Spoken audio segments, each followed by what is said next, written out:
आज मी बनवतेय चटपटीत बटाटा काप। त्यासाठी इथे मी 3 बटाट्याची सालं काढून घेतलेली आहेत। त्यानंतर व्यवस्थित असे गोल आकाराचे कट करून घेतलेले आहेत। त्यानंतर स्वच्छ धुतलेत, दुसऱ्या बाउलमध्ये टाकून घ्यायचे। त्यानंतर त्याच्यामध्ये टाकायचे बेसन पीठ, 2 चमचे बेसन पीठ टाकलेलं आहे। त्यानंतर 1 चमचा कॉर्नफ्लॉवर टाकायचे।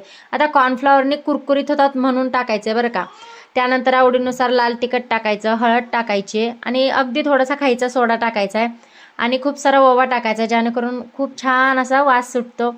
त्यानंतर अगदी ऑप्शनल आहे बरं का, मी चिली फ्लेक्स टाकलेले थोडंसं। त्यानंतर खूप सारी कोथिंबीर टाकायची आणि चवीपुरतं मीठ टाकायचं, व्यवस्थित मिक्स करून घ्यायचं आणि त्यानंतर थोडंसं हलकंसं पाणी टाकून व्यवस्थित मिक्स करून घ्यायचं बरं का, अशा प्रकारे।